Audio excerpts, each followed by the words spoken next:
الحمد للہ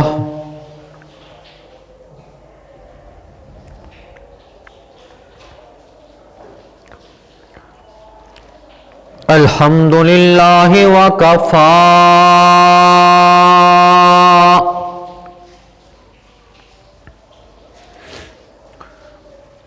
والصلاة والسلام علی من لا نبی بعد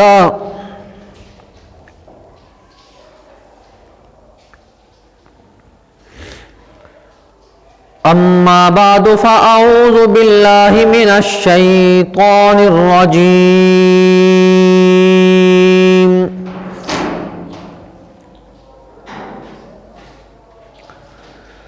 بسم اللہ الرحمن الرحیم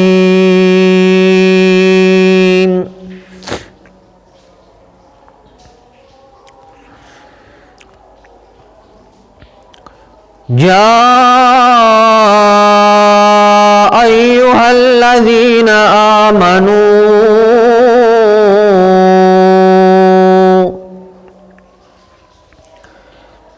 ان جاءکم فاسق بنبأ فتبینوا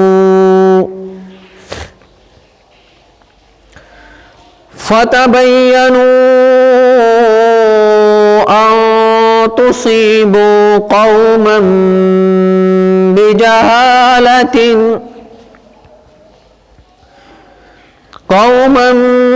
بجہالة فتصبحوا على ما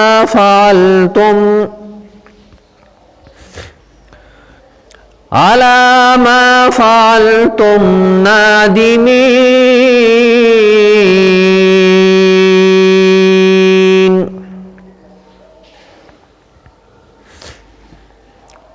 آمنت باللہ صدق اللہ العظیم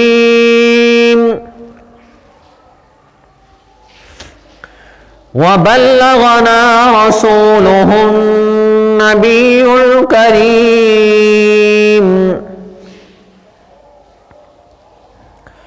ونحن على ذلك لمن الشاہدین والشاکرین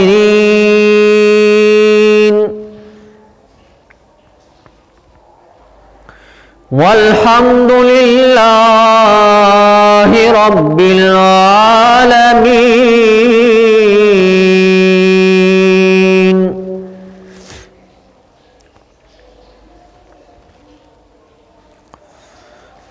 قابل صد احترام و تکریم میرے واجب الاحترام دوستوں، بزرگوں،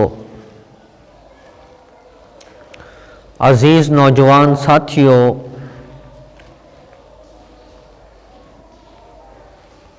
آپ حضرات کے سامنے معاشرے میں بڑھتی ہوئی مشکلات اور معاشرے میں بڑھتی ہوئی تکلیفوں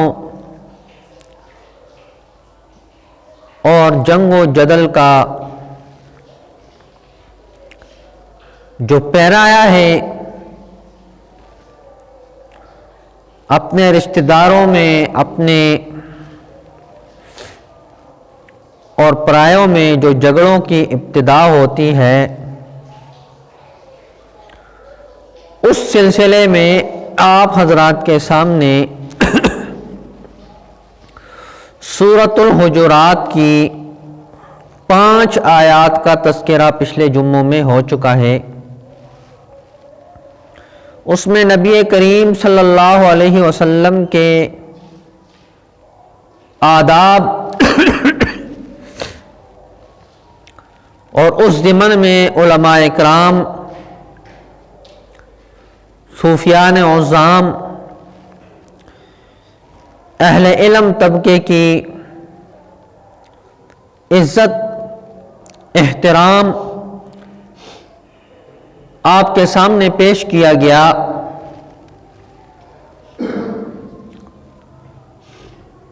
کہ جب معاشرے میں آپ علماء اکرام کا احترام کریں گے تو انشاءاللہ العزیز اللہ رب العزت اس کا بدلہ دنیا میں بھی اور آخرت میں چین اور سکون اور راحت کے ساتھ عطا فرمائیں گے۔ ان آیات کریمہ میں اللہ رب العزت ایک اہم پہلو کی طرف مسلمانوں کو متوجہ فرما رہے ہیں۔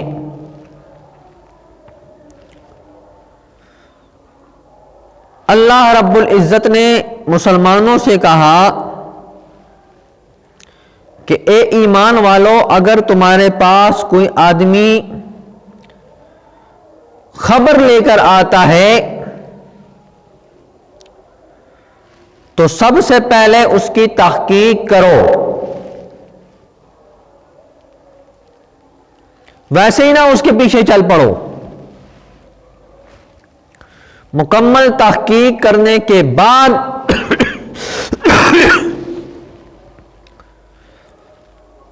اپنا رد عمل کا اظہار کرو۔ آج معاشرے میں یہی کچھ ہے کہ تحقیق کی کوئی طرف جاتا نہیں، تحقیق کی ضرورت کسی کو نہیں، بس جس نے منہ سے کچھ کہہ دیا دوسرا اس پہ آمین کر کے چل پڑتا ہے، تو گھر خراب ہونا شروع ہو جاتے ہیں۔ ایک شخص آ کر کہتا ہے وہ تیرے بھائی نے تجھے یہ کہا ہے، یہ کہا ہے، اب اس میں اتنی عقل نہیں کہ وہ تو میرا بھائی ہے، میں اس سے پوچھ تو لوں کہ تو نے یہ کہا بھی ہے یا نہیں۔ یہ بھی اس کے خلاف بات کر دیتا ہے، تو وہ جا کر سیدھا اس کو بتا دیتا ہے کہ فلاں نے تیرے بارے میں یہ کہا ہے۔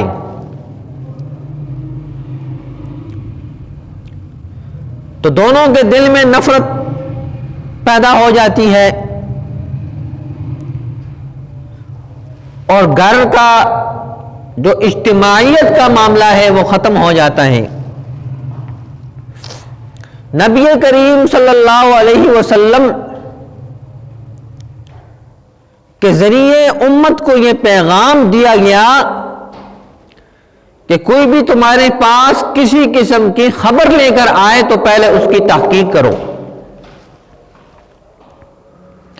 ان آیات کا شان نزول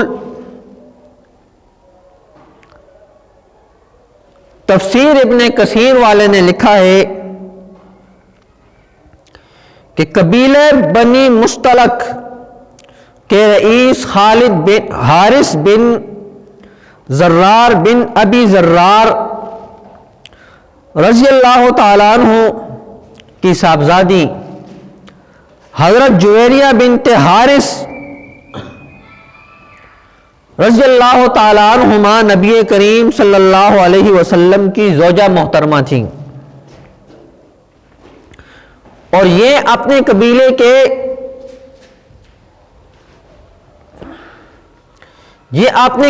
کے سردار تھے۔ جب یہ نبی پاک صلی اللہ علیہ وسلم کے پاس تشریف لائے، آپ صلی اللہ علیہ وسلم نے ان کو اسلام کی دعوت دی اور زکوٰۃ کا حکم دے دیا۔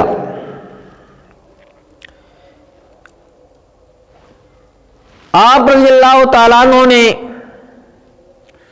جواب میں عرض کیا کہ میں جاتا ہوں اپنی قوم کو اسلام کی دعوت دیتا ہوں، آپ فلاں تاریخ کو اپنا نمائندہ اپنا قاصد بھیج دینا، ہم اس کو زکوٰۃ ادا کر دیں گے۔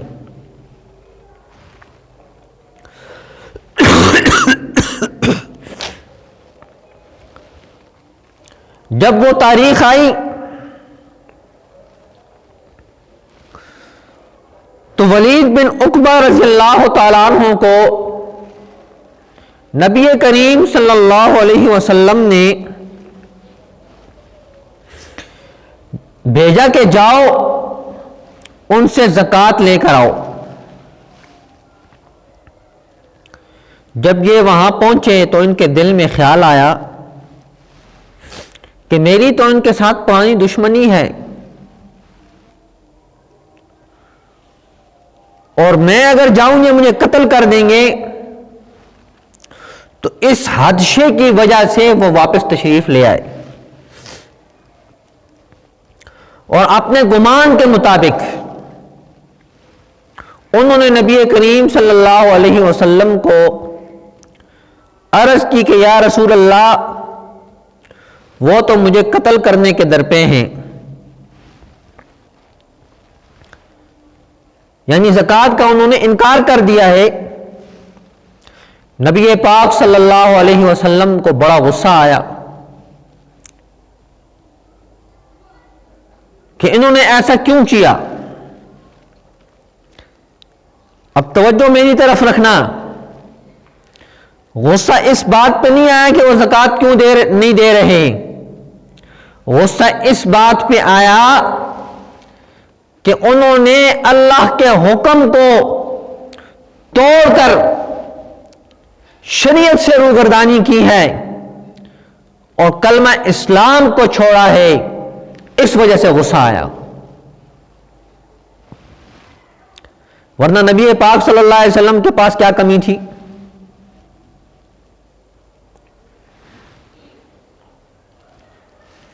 تو خالد بن ولید رضی اللہ تعالیٰ عنہ کو حکم دیا کہ آپ لشکر لے کر ان کی طرف چلیں،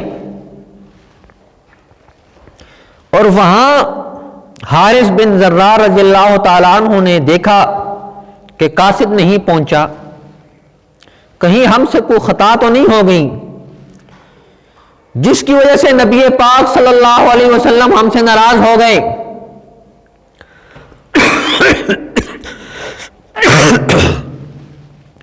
انہوں نے تمام سرداروں کو جمع کیا جو مسلمان تھے اور زکوٰۃ کا مال لے کر مدینہ طیبہ کی طرف روانہ ہو گئے۔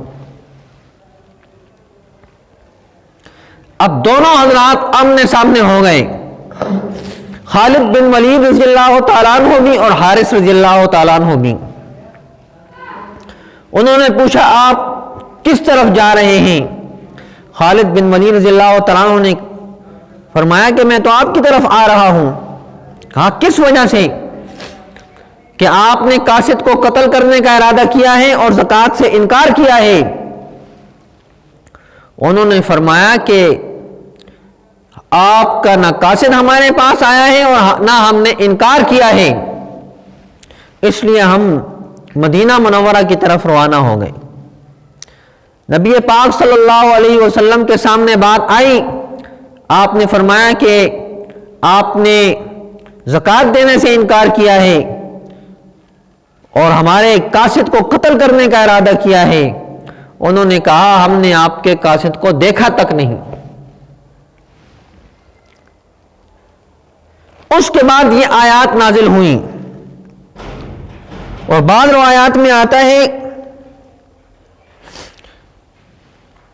کہ حارث رضی اللہ تعالیٰ عنہ نے اپنی تمام قوم کے سرداروں کو جمع کیا، مسلمانوں کو جمع کیا، اور تمام ساز و سامان جو زکوٰۃ میں دینا تھا وہ لے کر باہر راستے میں آ گئے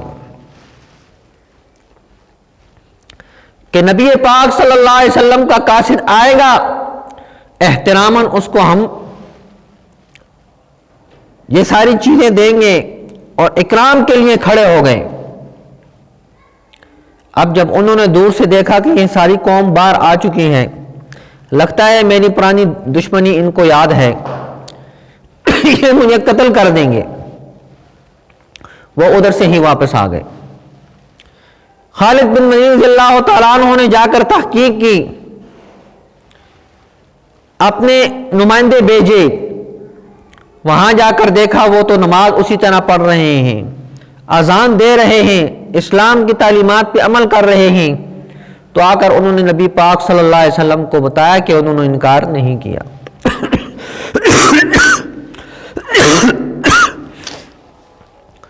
تو نبی پاک صلی اللہ علیہ وسلم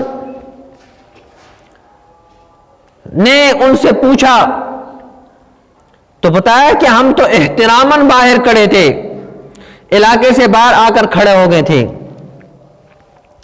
تو میرے واجب الاحترام دوستو بزرگوں، اللہ رب العزت مسلمانوں کو بیان فرما رہے ہیں، یا ایھا الذین آمنو، اے ایمان والو۔ حضرت ابن عباس رضی اللہ تعالیٰ عنہ سے کسی نے کہا کہ مجھے کچھ نصیحت فرمائیں،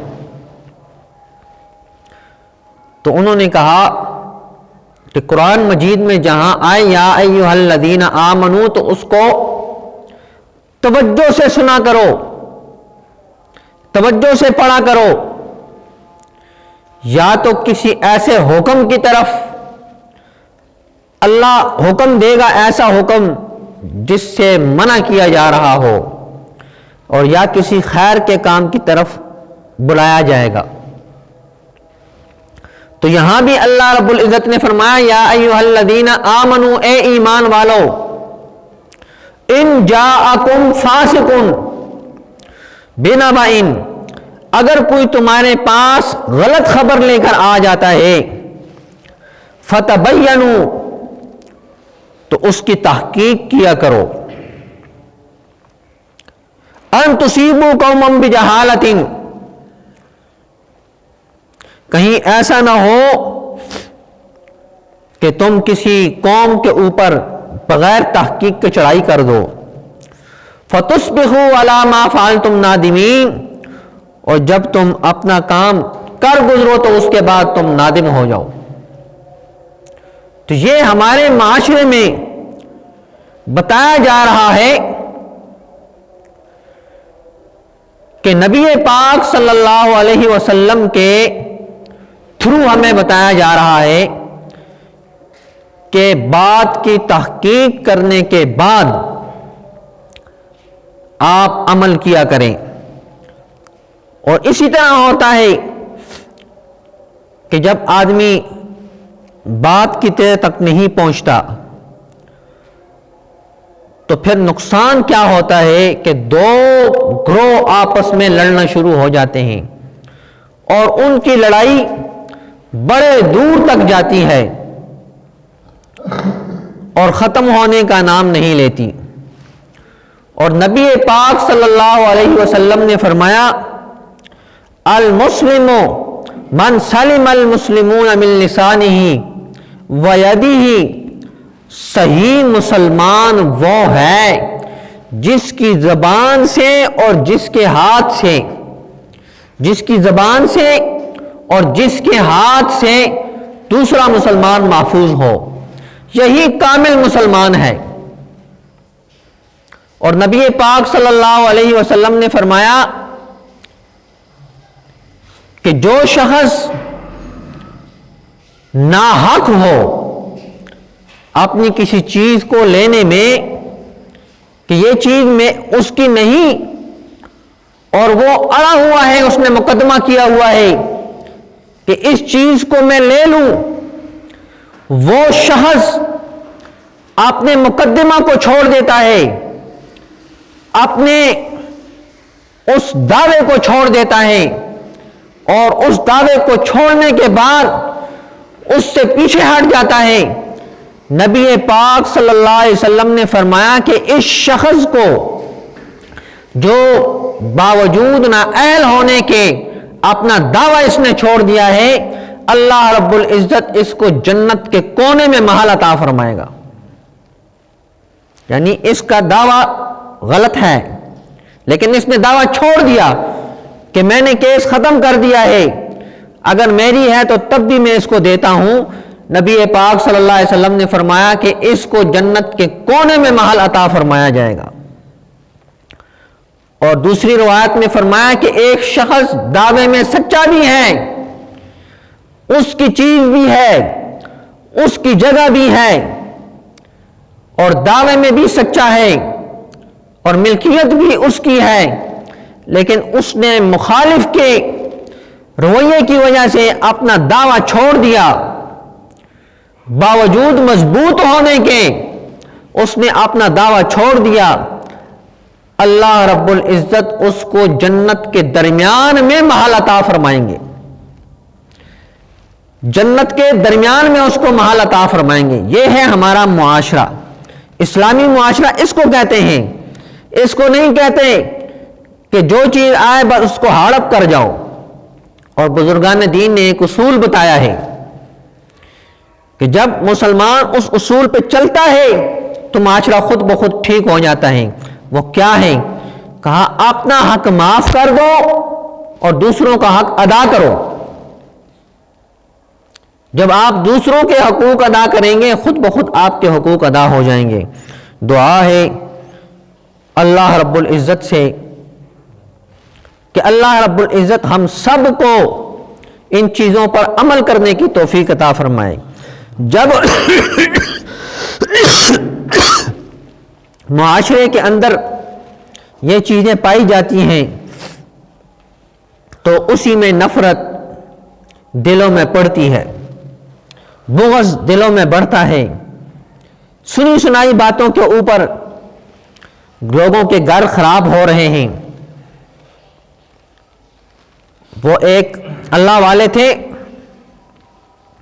ان کے ساتھ ایک آدمی چل پڑا، کہا مجھے نصیحت کرو، بڑوں کی باتیں بھی بڑے ہوتی ہیں۔ اس نے کہا میں 1 درہم لیتا ہوں نصیحت کرنے کی۔ کہا عجیب آدمی ہے۔ میں نے کہا نصیحت کرو، یہ کہتے 1 درہم لوں گا پھر نصیحت کرتا ہوں۔ نے کہا درہم لینے کی کیا ضرورت ہے آپ کو؟ کہا اگر آپ نے درہم دینا ہے تو میں نصیحت کرتا ہوں ورنہ نہیں کرتا ہوں۔ اس نے 1 درہم دیا تو انہوں نے نصیحت کی کہ جہاں کوئی دینی کام ہو رہا ہو وہاں تھوڑی دیر بیٹھ جایا کرو، بس بس۔ کہا یار میں نے تو اپنا درہم ضائع کر دیا۔ کہا اور نصیحت کرو۔ کہا دوسری نصیحت کروں گا تو میں دوسرا درہم دینا پڑے گا۔ انہوں نے دوسرا درہم دیا۔ کہا آنکھوں سے دیکھ لے اور کانوں سے سن لے تب بھی تحقیق کیا کر۔ کہا بس۔ کہا اور نصیحت کرو۔ کہا ایک کافی ہیں 2 تیرے لیے۔ اب وہ ایک جگہ پہ گیا، وہاں ملازم بن گیا، تو اس گھر کی جو خاتون تھی اس کو اس سے کچھ چک بلش ہو گئی، اس نے اس کی جھوٹی شکایت لگا دی شوہر کو۔ تو شوہر نے جا کے کسائی سے کہا کہ میں ایک بندہ بھیجوں گا، تیرا کام ہے اس کی گردن کو کاٹ کے تھیلی میں ڈال کے، دوسرا بندہ بھیجوں گا اس کے حوالے کر دینا۔ اب اسے کہا جاؤ اس کسائی سے گوشت لے کر آؤ۔ اب یہ جاتا ہے تو دیکھتا ہے کچھ بندے بیٹھے ہوئے ہیں دین کی باتیں کر رہے ہیں، یہ ادھر بیٹھ گیا۔ یہ بیٹھ گیا ادھر، کیونکہ اس کو یاد آیا کہ مجھے اس نے نصیحت کی تھی جہاں کوئی دینی بات ہو وہاں بیٹھ جایا کرو۔ یہ بیٹھ گیا۔ اب جو دوسرا آدمی تھا ان کا قریبی جس کے ساتھ اس کے گھر والی کی لگ رہی تھی اس کو روانہ کر دیا، جاؤ اس سے گوشت لے کر آؤ۔ اب جب وہ پہنچا تو پہلا شخص تو یہی تھا جو دوسرے نمبر پہ گیا، پہلے والا تو وہاں بیٹھ گیا۔ اس نے پکڑا، اس کی گردن کو اتار دیا، تھیلے میں بند کر کے رکھ دیا۔ اب یہ پیچھے سے گیا، جا کر اسے کہا جی وہ فلاں گوشت مانگ رہا ہے، اس نے وہ پکڑایا جی۔ اب جب یہ گھر آیا تو اس نے دیکھا، حیران ہوا، یہ کیا؟ تو اس نے تھیلا کھولا تو اس میں اس کا سر تھا. تو اس نے گھر والی کو کہا کہ اس کو کسی نے اچھی نصیحت کی ہے, یہ آدمی غلط نہیں ہو سکتا. وہاں سے وہ گھر گیا, اپنے گھر گیا تو دیکھتا ہے کہ میرے گھر میں ایک نوجوان لڑکا ہے اور میری بیوی ہے. اس نے ادھر سے ارادہ کیا کہ ان کو قتل کرتا ہوں, لیکن اس کو بات یاد آئی کیونکہ اس نے ایک درم دیا تھا کہ میں تحقیق کر لوں. اس نے دروازہ کھٹکھٹایا, گھر والی نے دروازہ کھولا. الگ سلیک کرنے کے بعد اس نے کہا بتاؤ یہ کون ہے؟ اس نے کہا یہ تیرا بیٹا ہے, جس وقت تو گیا تھا یہ دودھ پی رہا تھا, اب یہ اتنا بڑا ہو گیا ہے. تو میرے کہنے کا مقصد یہ ہے کہ تحقیق کریں. جس کا حکم اللہ رب العزت نے دیا ہے کہ تمہارے پاس کوئی آدمی کوئی بھی خبر لے کر آئے تو پہلے اس کی تحقیق کرو, اور اگر تم تحقیق کے بغیر کوئی بات کر لو گے تو بعد میں نادم ہوگے. اور اسی ندامت کی وجہ سے کئی لوگ اپنی زندگیاں کھوا دیتے ہیں. دعا ہے کہ اللہ رب العزت مجھے بھی اور آپ کو بھی عمل کرنے کی توفیق عطا فرمائے. وما علینا الا البلاغ المبین.